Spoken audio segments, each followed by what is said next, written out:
decidir ter carro ou não ter carro, o SkyTrain tem um plano, não é uma opção confiável. E é uma regra que acontece nas grandes cidades canadenses. Você vai receber o seu cartãozinho. Os pontos fortes aqui da região ele é meio de renda. Não sei.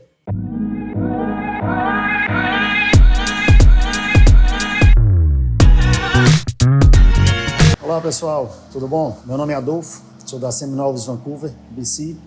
A gente trabalha com venda de carros novos e usados em toda a British Columbia e também entregamos em algumas províncias do Canadá, na maioria delas. Just close it. Close the door. Não, we can cut it. E o motivo desse nosso vídeo hoje é falar para vocês, pensar um pouco juntos do comparativo, que todo mundo na hora de vir pensa. Quando chega lá, eu vou comprar o carro ou eu vou usar o transporte coletivo? Passei por isso pouco tempo atrás, eu sei que é um assunto recorrente, até porque a compra do carro vai impactar no nosso orçamento e a gente vai viver um estilo de vida que ainda não adaptamos. É difícil decidir antes. Vou falar um pouco de como funciona o transporte coletivo, quais seriam as alternativas, se não vou ter um carro, o que é que eu posso usar como transporte coletivo e falar sobre o carro, como ter o carro, qual o passo a passo, que é a nossa especialidade, a minha expertise principal. Bora detalhar aqui então um pouquinho de como funciona o transporte coletivo. O transporte coletivo ele é basicamente dividido em duas áreas, ônibus e metrô. O metrô, que a gente também chama de SkyTrain, vai depender de qual cidade a gente está falando. O metrô, tradicionalmente subterrâneo, ainda se chama de subway ou de metrô mesmo, e o metrô que vem aéreo, algumas cidades, Burnaby, vem o metrô todo aéreo. Ele não passa subterrâneo praticamente em nenhum ponto da cidade. Então ele é chamado de SkyTrain. Aí algumas vezes vamos falar ou metrô ou SkyTrain para ficar mais claro. Os ônibus. O que é que o ônibus traz de característica? Eles vão ser opções mais lentas tradicionalmente, que a gente espera que o ônibus chegue. Ele é menos frequente do que o metrô. E nos finais de semana, especialmente, eles vão ser super lentos. Se você morar numa área de casas, dependendo do ponto, você vai esperar 40 minutos a 1 hora pelo mesmo ônibus que você usaria na semana e que ele passaria de 15 em 15 minutos, talvez. Por consequência, ele vai ser melhor nas áreas mais densas, onde você tem grandes avenidas para pegar trechos retos ou pequenos deslocamentos mais curtos, onde o metrô não chegaria. Nas áreas residenciais, vai ter essa demora, vai depender muito do seu endereço para saber se vale a pena ter o ônibus ou o metrô como primeira opção. Normalmente os dois, quando você mora mais distante das estações de metrô. Hoje é um dia atípico do ano todo porque estamos com neve intensa. Esqueça o ônibus em dias de neve na Grande Vancouver. As linhas deixam de funcionar e as que estão na rua não conseguem atingir seus destinos, é bem complicado. Então um ponto negativo muito forte de ônibus no inverno é que não é confiável, realmente muito difícil. O SkyTrain, naturalmente o mais usado, porque ele é mais pontual e previsível. A gente sabe exatamente que ele vai passar em tal horário e a estação não muda de acordo com o clima. Ele vai parar, ele vai sair de um ponto e chegar no outro com mais confiança. Ele tem a toda hora, dependendo da sua região, ele vai passar de 2 em 2 minutos, 7 em 7 minutos, dependendo do horário da região, exceto na madrugada. Quando a gente precisa de voltar do trabalho, estou trabalhando com um restaurante, o restaurante fecha meia-noite, eu preciso voltar de transporte coletivo, não é uma opção confiável. Porque normalmente eles vão encerrar por volta de 00:30 a 1h30 da manhã, dependendo da estação e do dia. Nos finais de semana, eles têm a lentidão tipo como acontece com os ônibus, sendo que o intervalo entre um e outro é mais perto. Então, é considerável sim utilizar no final de semana. E nos horários de pico, business days, nos dias úteis, você vai encontrar o metrô, parecido com o metrô, com o transporte coletivo das cidades maiores em Fortaleza, onde as pessoas vão em pé, que tem gente até a porta, às vezes é difícil de fechar, você vai às vezes deixar aquele passar para esperar o próximo. Nos horários de pico, em locais mais densos, de comércio, coisa do tipo, você vai encontrar essa dificuldade corriqueiramente. Então você está falando só de pontos que não são tão legais do transporte coletivo. A gente mora numa cidade linda. Para onde você olhar tem visuais, tem paisagens interessantes. No dia a dia, dependendo do seu estilo de vida que você vai precisar, você pode aproveitar a SkyTrain ou ônibus para curtir esses visuais de forma mais tranquila e poder estudar, trabalhar, escutar música, ler um livro e tal, que dirigindo você não poderia fazer. Então, dependendo do seu estilo de vida, vem encaixar bem porque você aproveita o tempo melhor com o transporte coletivo. Por um exemplo, minha esposa ela usa carro, né? Naturalmente nós temos carro em casa. Nós moramos em Burnaby e ela trabalha em Downtown. Quando ela usa o carro para ir trabalhar, ela pega o carro para deixar na estação. Da estação ela vai para Downtown porque o trabalho dela fica vizinho a uma outra estação. Ela volta, pega o carro, vai fazer as atividades dela que precisa, ou foge da chuva, foge da neve, até chegar em casa naquele trecho curto. É uma opção também fazer um mix entre carro e metrô, especialmente para quem trabalha em Downtown, pontualmente nesse cenário. O custo para você andar de transporte coletivo, tanto o ônibus como o SkyTrain, eles são integrados. Você pode pegar o ônibus, descer, pegar na estação de metrô de SkyTrain aquele trem no intervalo de até 1 hora, salvo engano, e ele não vai te debitar uma segunda passagem. E se você tiver o passe mensal, esse custo vai de até $190 quando você precisa passar nas 3 zonas do transporte coletivo. E aí quando você opta, que é conveniente ter o passe mensal, você vai receber o seu cartãozinho. Na hora, na maquineta, em qualquer estação você consegue fazer, e esse é o Compass Card. Você vai usar tanto no metrô, no SkyTrain, como no ônibus, de acordo com o pacote que você selecionar, zona 1, 2, 3, e aí na zona 3, que é o máximo, você pagaria $190 por mês, com uso livre durante 30 dias.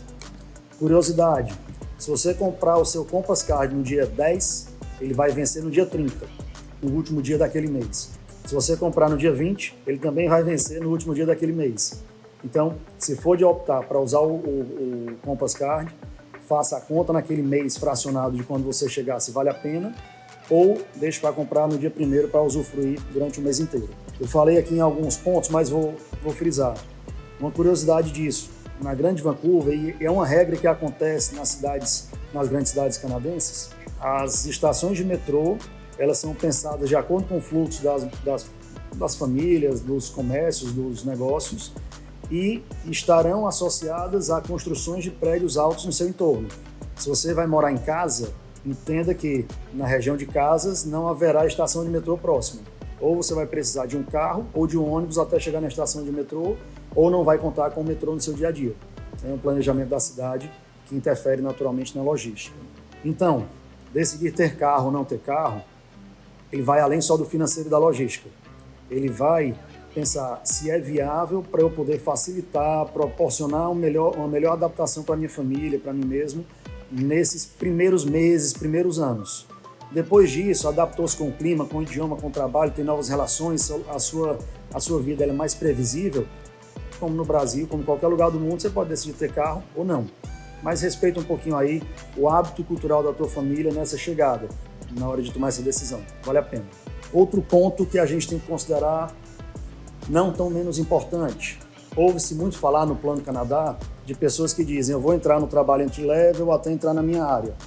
Louvável, e realmente esse é um caminho mais passo a passo, mais certo. Como eu fiz, como muita gente faz aqui nessa mudança. Ter carro em casa é uma forma de facilitar o seu meio de renda. O próprio carro ele pode ser usado como meio de renda para fazer entregas, para usar como transfer. Muita gente faz transfer de pessoas chegando no aeroporto, transfer de estudantes em eventos e fazer entrega de alimento, Uber Eats, outros aplicativos tipo iFood no Brasil. É muito flexível e se faz renda suficiente para pagar o seu aluguel, a despesa com o carro e sobrar a renda se você tiver tempo para fazer isso. Ah não, esse não é meu plano. Os trabalhos hoje em dia, as ofertas de trabalho, cada dia mais estão pedindo carteira de motorista local e carro. Eu vou trabalhar, então, dependendo do carro, o meu emprego pede isso. Nem sempre, às vezes é isso, mas normalmente o empregador pede que você tenha habilitação e carro para ver se você passa mais tempo trabalhando na empresa, né? O trabalho entry-level, aquele trabalho braçal do início, é fácil as pessoas passarem poucos meses e saírem para outros. Nem que sejam iguais, também entry-level, mas que sejam mais perto de casa, mais convenientes, mais perto da escola do filho para poder coincidir com a logística. E quando você tem carro, você topa passar mais tempo na empresa e arriscar no encarreiramento naquela própria empresa que você entrou no entry-level job.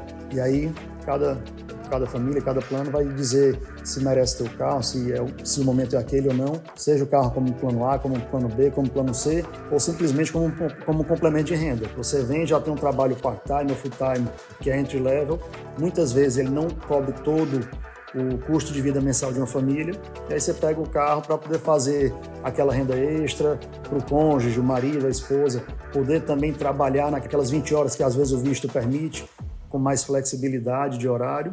Enfim, ele é meio de renda. Outro tópico a ser considerado fortemente é, vindo para o Canadá, um dos pontos fortes aqui da região é beleza natural, são as pequenas cidades com vários encantos, são as montanhas, são os esportes outdoors, fazer um hiking, fazer um esqui, fazer um camping, né, com família, com amigos, o que for.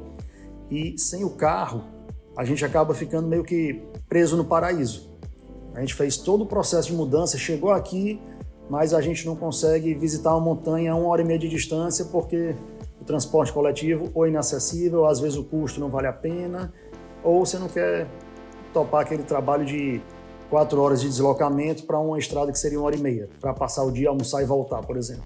Então, ter o carro te dá liberdade para conhecer as belezas naturais da região e que é uma das formas de lazer, de entretenimento mais acessíveis quando se mora aqui, desde que se tenha o carro, né? Cada família, cada pessoa tem o seu estilo de vida e tem o seu tempo. Enfim, para a gente concluir, o que é ideal? É ter o carro ou é andar de transporte coletivo? Não sei. Porque, para mim, o ideal foi comprar o carro assim que eu cheguei. Quando eu estava com 4 semanas aqui, eu comprei meu carro e foi uma das melhores coisas que eu fiz para a adaptação da minha família. Tanto para a renda como para a satisfação, para o conforto das minhas filhas e da minha esposa. Mas o ideal é que você tenha um plano. Por que você está vindo para o Canadá? Por que você está mudando do seu país? Tem que ter essa resposta. Sabendo por que você está vindo, você tem que ter um plano. Então, tendo o plano, cada família vai ter o seu, não existe receita de bolo, não existe aquele mapinha para dizer faz esse caminho que a tua imigração vai ser perfeita. Cada família tem seus sentimentos, tem seus objetivos, e aí o carro ele vai ter uma variação de acordo com esses planos. Tenha um plano, faça o seu processo, chegue aqui e a gente marca de conversar, vamos entender o que é o melhor para vocês.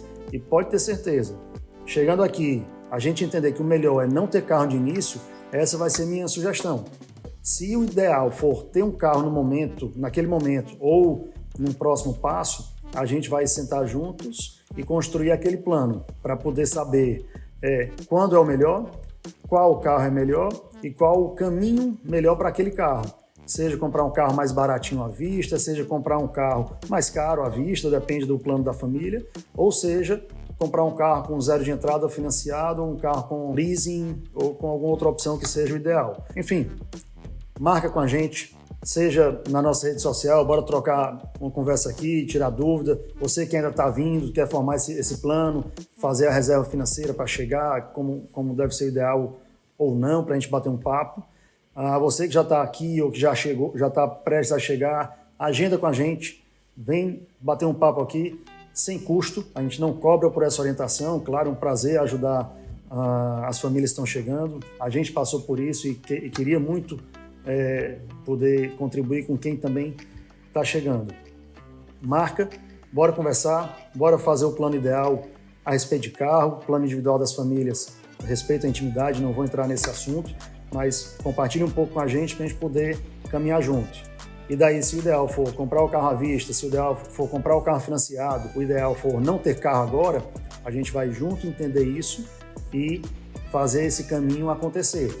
Por exemplo, preciso comprar um carro financiado. Assim que a gente chega aqui, não tem crédito, não tem conta bancária, não tem cartão, não tem nada. Como é que a gente pode comprar esse carro financiado? Qual é o passo a passo para que isso aconteça? Essa é a nossa especialidade. Chega aqui que a gente vai te orientar, vai te dizer o passo a passo para construir esse crédito no menor prazo possível. Se for o caso, você já sai de carro aqui por outras alternativas que a gente pode vir a considerar também. No primeiro dia que você chegar, pode já sair de carro e a gente vai dar as mãos aqui para fazer dar certo essa adaptação de vocês. Por fim, espero ter contribuído com todos.